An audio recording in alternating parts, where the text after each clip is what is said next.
வணக்கம் ஜோதிட நண்பர்களே. இன்னைக்கு நாம் என்ன பார்க்க போகிறோம் அப்படின்னா, லக்னத்தில் சூரியன் இருந்தால் ஏற்படும் நன்மைகள் மற்றும் தீமைகள் என்னென்ன அப்படின்றத பார்க்கலாம்.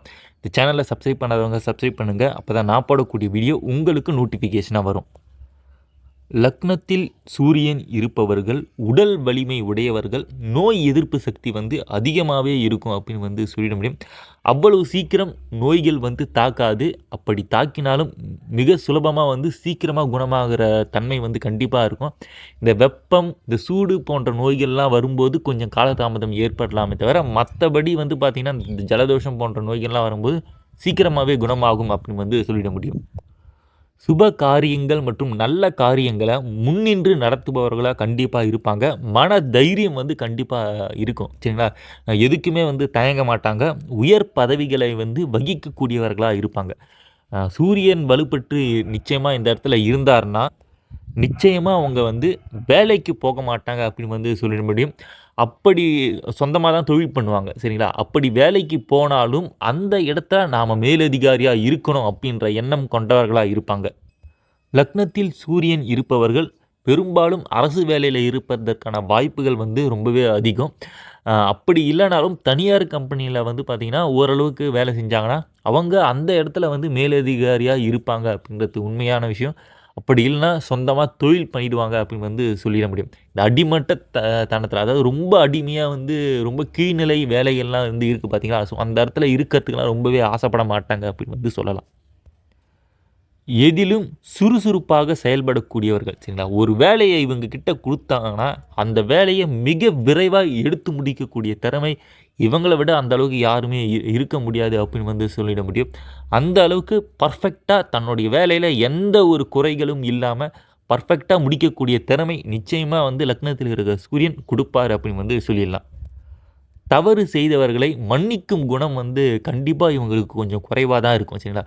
ஒருவேளை குரு பார்த்தார்னா ஓரளவுக்கு மன்னிக்கும் குணம் கண்டிப்பாக கொஞ்சம் அதிகமாகவே இருக்கும். பொதுவாக குரு பார்த்திங்கன்னா மன்னிப்பு, ஒருத்தவங்க எவ்வளோ தான் பெரிய தப்பு செஞ்சாலும் சரி விடுங்க, தப்பு பண்ணிட்டான் அப்படின்று மன்னித்து ஏற்றுக்கொள்ளக்கூடிய குணம் குரு கிட்ட இருக்கும். ஸோ அப்படி குரு வீட்டில் இருந்தாலோ இல்லைனா குரு லக்னத்தை பார்த்தார்களோ இவங்களுக்கு பார்த்திங்கன்னா அந்த மன்னிக்கும் குணம் கண்டிப்பாக இருக்கும். அப்படி இல்லாத பட்சத்தில் நிச்சயமாக பெரிய தப்புலாம் செஞ்சாங்கன்னா கண்டிப்பாக தட்டி கேட்பவர்களாக கண்டிப்பாக லக்னத்தில் இருக்கிற சூரியன் அதை செய்வார். பிடிவாத குணம் கண்டிப்பாக இவங்களுக்கு இருக்குங்க. சரிங்களா? ரொம்ப பிடிவாதமாக ஒரு செயலை செய்து முடிக்கணும் அப்படின்னு நினைப்பாங்க. அது சில நேரத்தில் பார்த்திங்கன்னா அது மற்றவங்களுக்கு ஒரு ஆபத்தாக முடியும். யாரும் செய்ய முடியாத வேலையை கூட தன்னால் செய்து முடிக்க முடியும் அப்படின்ற எண்ணம் நிச்சயமாக இவங்களுக்கு இருக்கும். நாம் செய்யலைனா கூட இன்னொருத்தவங்கள வேலை வாங்கியாவது அதை செய்து முடிக்கும் குணம் கண்டிப்பாக இவங்களுக்கு இருக்கும். ரூல்ஸ் அண்டு ரெகுலேஷன்லாம் ரொம்ப ஸ்ட்ரிக்டாக ஃபாலோ பண்ணுவாங்க. இந்த நாட்டோட சட்டத்திட்டங்கள், அதற்கு பிறகு எது சரி எது தவறு அப்படின்றதெல்லாம் மிக சிறப்பாக எல்லாத்தையுமே கண்டிப்பாக பார்க்கணும் அப்படின்ற எண்ணம் கொண்டவர்களாக இருப்பாங்க. எல்லாத்தையுமே கரெக்டாக ஃபாலோ பண்ணுவாங்க. கண்டிப்பாக மற்றவங்களும் அதாவது தன்னை சார்ந்து இருக்கிற மற்றவங்களும் ரூல்ஸ் அண்ட் ரெகுலேஷனை கண்டிப்பாக ஃபாலோ பண்ணணும் அப்படின்ற எண்ணம் நிச்சயமாக இவங்களுக்கு இருக்கும். மற்றவர்களை கவரும் கம்பீரமான நடை கொண்டவர்கள், தோற்றம் உடையவர்கள் அப்படின்னு சொல்லலாம். தேஜஸ் இருக்குங்க. அதாவது மற்றவங்கள கவர்ந்து இழுக்கிற மாதிரி இருக்கிற இது இருக்கும். இவன் ரொம்ப இவங்கிட்ட போனால் நான் கண்டிப்பாக எந்த வேலையும் முடிச்சு கொடுப்பான்ப்பா, ரொம்ப நல்லவர் அப்படின்ற எண்ணம் கொண்டவராக இருப்பாங்க. உண்மையாலுமே லக்னத்தில் உள்ள சூரியன் ரொம்ப நல்ல குணங்களை கண்டிப்பாக கொடுப்பாரு. மற்றவங்களுக்கு உதவணும் அப்படின்ற எண்ணம் இவங்களுக்கு அதிகமாகவே கொடுப்பாரு அப்படின்னு சொல்லிடலாம். அதிகமான தான தர்மங்கள் கண்டிப்பாக லக்னத்தில் இருக்கிற சூரியன் கண்டிப்பாக செய்ய வைப்பார். சம்பாத்திய காரகன் சூரியன். அதனால் எப்படியுமே எப்படியாவது இவங்க கண்டிப்பாக சம்பாதிச்சே ஆகணும், பணம் இருந்தால் தான் நம்மளை மதிப்பாங்க அப்படின்ற எண்ணம் கொண்டவர்களாக இருப்பாங்க. மிக சுலபமாக சம்பாதிக்கிற குணத்தை கண்டிப்பாக அதுக்கான வழியை தேர்ந்தெடுத்து அதில் வாழ்க்கையில் முன்னேறுவாங்க.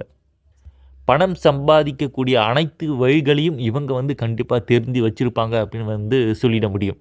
இவங்க அந்த அளவுக்கு லக்னத்தில் சூரியன் இருந்துட்டாலே அந்த அளவுக்கு ஏழ்மை அந்த அளவுக்கு அண்டாது அப்படின்னு சொல்லலாம். அடிப்படை தேவைகளான உணவு, உடை, இருப்பிடம் போன்றவற்றுகளுக்கு எந்த ஒரு குறையுமே இருக்காது அப்படின்னு சொல்லிடலாம். எதிர்ப்புகளை கண்டு பயம் கொள்ளாதவர்கள், நிர்வாக திறமையில் இவங்களை அடிச்சிக்கவே முடியாது அப்படின்னு சொல்லலாம். புகழ்ச்சிக்கு மயங்கக்கூடியவர்களாக இருப்பாங்க. மற்றவங்க வந்து யாராவது இவங்கள புகழ்ந்துட்டாங்கன்னா போதும், அவங்களுக்கோசம் என்ன வேணாலும் செய்வாங்க. ஸோ இப்படி என்ற குணம் வந்து ஓரளவுக்கு நல்லது கிடையாது. ஏன்னா நெறைய பேர் ஏமாத்துறவங்களும் இருப்பாங்க. சரிங்களா? அதனால புகழ்ச்சிக்கு வந்து மயங்கறத வந்து கொஞ்சம் நிப்பாட்டிக்கிறது நல்லது. அதே மாரி தன்னை புகழ்றவங்கள மட்டும் வந்து தான் பக்கத்தில வச்சிருக்க கூடாது. நம்மளுடைய தப்ப வந்து யாராவது சுட்டிக்காட்டி, அது வந்து இது உண்மையாலுமே தவறு அப்படின்ற பட்சத்தில, அது வந்து ஏத்துக்கிற குணத்தையும் வந்து நீங்க வளர்த்துக்கணும் அப்படின்றது உண்மையான விஷயம். எதிலும் முழு கவனத்துடன் செயல்படக்கூடியவர்களா இருப்பாங்க. சில நேரங்களில் பொறுமையற்ற தன்மையுடன் செயல்படக்கூடியவர்களா இருப்பாங்க. கண்டிப்பா ஒரு சில விஷயங்கள்ல அதாவது பொறுமையா இருக்க வேண்டிய விஷயங்கள கண்டிப்பா நீங்க பொறுமையா தான் இருந்தாகணும். ஸோ அப்பதான் உங்களுடைய வாழ்க்கைக்கு வந்து நல்லது. பொதுவா லக்னத்தில சூரியன் இருக்கும்போது, அத 7ஆம் பார்வையா வந்து கண்டிப்பா வந்து 7ஆம் இடத்த பார்ப்பாரு. ஸோ அப்படின்ற பட்சத்தில வாழ்க்கை துணை கிட்ட கொஞ்சம் அனுசரிச்சு போங்க. அதுதான் வந்து ரொம்பவே நல்லது. சரிங்களா? உங்களுக்கு மன வாழ்க்கை வந்து நல்லாவே இருக்காது அப்படின்னு வந்து சொல்லல. பட் சில நேரத்தில பெரிய அளவுக்கான திருப்தி வந்து உங்களுக்கு இருக்காது அப்படின்றது தான் உண்மையான விஷயம். ஸோ அதுக்கு வந்து நீங்க வந்து உங்களுடைய வாழ்க்கை துணைய அனுசரிச்சு போங்க. அவங்களுக்கு தேவையில்லாம அட்வைஸ் பண்ணி ரூல்ஸ் அண்ட் ரெகுலேஷன்லாம் ஃபாலோ பண்ணணும் அப்படின்னு ஸ்ட்ரிக்ட்டா வந்து இருக்கிறது நல்லது கிடையாது அப்படின்னு வந்து சொல்லிட முடியும். இது வந்து முக்கியமா யாருக்கு ஏற்படும் அப்படின்னா, இந்த நெருப்பு ராசிகள்னு சொல்லப்படக்கூடிய மேஷம், அ சிம்மம், தனுசு இந்த 3 வீட்லயும் சூரியன் இருக்கும்போது, இது கொஞ்சம் ரூல்ஸ் அண்ட் ரெகுலேஷன்லாம் மத்தவங்கலாம் கரெக்ட்டா ஃபாலோ பண்ணணும் அப்படின்ற எண்ணம் வந்து ரொம்பவே இவங்களுக்கு அதிகமா இருக்கும் அப்படின்னு வந்து சொல்லிட முடியும். இதில தனுசு கூட கொஞ்சம் பரவால்ல. ஆனா மேஷம், சிம்மம் வீட்ல வந்து சூரியன் இருந்து அது வந்து லக்னமா இருக்கும்போது, கண்டிப்பா வந்து ரூல்ஸ் அண்ட் ரெகுலேஷன்லாம் ரொம்ப ஸ்ட்ரிக்ட்டா ஃபாலோ பண்ணுவாங்க. சில நேரத்தில வந்து இவங்களுடைய சூடு தாங்காம மத்தவங்கலாம் ஓடியே போயிடுவாங்க. ஸோ அப்டின்ற ஒரு நிலைமைலாம் வந்து கண்டிப்பா இருக்கு. ஸோ அதனால இத வந்து குறைச்சுக்கங்க சரிங்களா? நாம மத்தவங்களோட விஷயத்தில தேவையில்லாம தலையிடக்கூடாது அப்டின்ற எண்ணத்த வந்து நீங்க வளர்த்துக்கிறது ரொம்பவே நல்லது அப்டின்னு வந்து சொல்லிடலாம். நீங்க சொல்ல வேண்டியத சொல்லிடுங்க. மத்தவங்க அத கேட்டா கேட்கட்டும், கேட்கலனா போட்டும். சரிங்களா? இப்ப இருக்கிற அதாவது பார்த்தீங்கன்னா, இப்ப இருக்கிற ஜெனரேஷன் வந்து பார்த்தீங்கன்னா, தனிப்பட்ட விவகாரத்தில வந்து தலையிடக்கூடாது அப்டின்ற எண்ணத்தால தான் இந்த உலகமே வந்து இயங்கிட்டு இருக்கு. ஸோ அப்டின்ற பட்சத்தில மத்தவங்களும் வந்து ரூல்ஸ் அண்ட் ரெகுலேஷன்லாம் ஃபாலோ பண்ணணும் அப்டின்னு சொல்லிட்டு மத்தவங்கள திணிக்காதீங்க. அ நீங்க கண்டிப்பா கடைபிடிச்சு நீங்க மேல வந்துருவீங்க அப்டின்றது உண்மதான். ஸோ கண்டிப்பா நீங்க நல்லவரா இருப்பீங்க. கண்டிப்பா வந்து நல்லா மேல வருவீங்க. நிச்சயமா கொஞ்சம் கோபத்த குறைக்கிறது ரொம்பவே நல்லது. அ நான் சொன்னேன் பார்த்தீங்களா, இந்த மேஷம், சிம்மம் இந்த 2 அக்னி ராசிகளையும் லக்னமா கொண்டு அந்த இடத்துல சூரியன் இருக்கிறவங்க நிச்சயமா கொஞ்சம் கோவத்த குறைக்கிறது ரொம்பவே நல்லது அப்படின்னு வந்து சொல்லலாம். புதன் வீட்ல வந்து சூரியன் இருக்கும்போது ஓரளவுக்கு நல்லது தாங்க செய்யும். அந்த அளவுக்கு பொறுமைய குடுப்பாரு. அவ்வளோ சீக்கிரம் வந்து கோவப்பட மாட்டாங்க அப்படின்னு வந்து சொல்லிட முடியும். சுக்கிரன் வீட்ல இருக்கும்போதும், அதாவது ரிஷப வீட்லயும், துலாம் வீட்லயும் இருக்கும்போதும், அந்த அளவுக்கு கொஞ்சம் கோவ குணங்கள் வந்து கண்டிப்பா இருக்காது. இதில வந்து துலாம் வீட்ல வந்து சூரியன் இருக்கும்போது ஏற்படுற ஒரு பிரச்சனை என்ன அப்டின்னா, அ இவங்க கடுமையா உழைக்கக்கூடியவர்களா தான் இருப்பாங்க. சரிங்களா? ஆனா இவங்களுக்கான அங்கீகாரம் வந்து கிடைக்காது. அதுதான் வந்து ஒரு பிரச்சனையாவே இருக்கும் அப்டின்னு வந்து சொல்லிட முடியும். அந்த அளவுக்கு வந்து ஒரு ரொம்ப பெரிய பதவி இல்லனாலும், ஓரளவுக்கு 4 பேருக்கு இவங்களுக்கு கீழ வந்து 4 பேரோ, 5 பேரோ இருக்கிற அளவுக்கு ஓரளவுக்கு மேல தான் வச்சிருப்பாரு அப்படின்னு வந்து சொல்லிடலாம். சூரியன் நீச்சமானாலும் சுபர் வீட்ல வந்து நீச்சமாகுறாரு. அதனால பெரிய அளவுக்கான பிரச்சனைகள் வந்து கண்டிப்பா இருக்காது. துலாம் வீட்ல இருக்கிற சூரியன் இந்த கோவம், அதற்கு பிறகு வந்து அகங்காரம் இதெல்லாம் வந்து கண்டிப்பா குடுக்க மாட்டாரு. மத்தபடி வந்து இப்ப சொன்ன விஷயங்கள் நான் சொன்ன விஷயங்கள் எல்லாமே குடுப்பாரு. உழைப்புக்கேற்ற அங்கீகாரம் கிடைக்காதுன்றது மறுக்கவே முடியாது. கண்டிப்பா இது நடக்கும். சனி வீட்ல இருக்கும்போதும் வந்து பார்த்தீங்கன்னா, பெரிய அளவுக்கு பலன்கள் வந்து மாறுபடாது. பட் ஒரு பலன் வந்து என்ன மாறுபடும் அப்டின்னா, இவங்களுக்கும் வந்து பார்த்தீங்கன்னா, கடுமையா உழைக்கக்கூடியவர்களா இருப்பாங்க.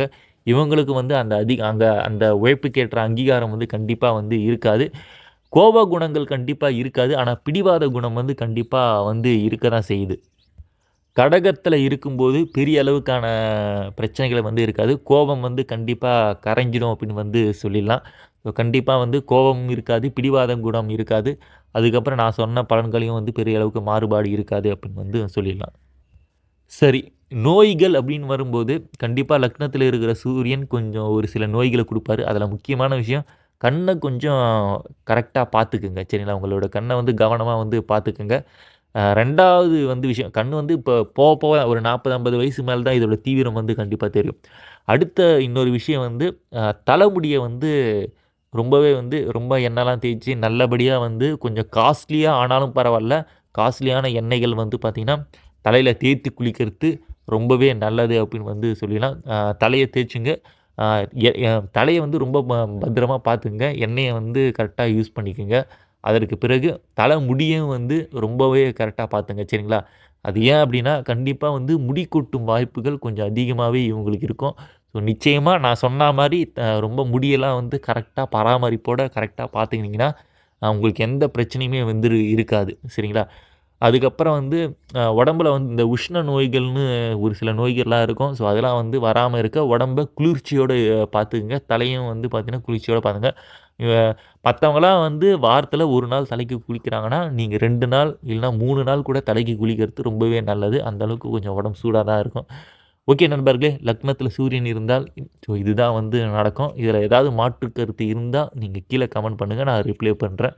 உங்க ஜாதகத்தில தனிப்பட்ட ஜாதகத்தில சூரியன் வந்து வேற கிரகங்களோட இருந்தா, ஸோ உங்களோட டேட் ஆஃப் பர்த் டைம் வந்து டைம், பிளேஸ்லாம் வந்து கீழ கமெண்ட் பண்ணுங்க. ஸோ அதுக்கான பலன்கள வந்து என்னன்னு பார்ப்போம். நன்றி, வணக்கம்.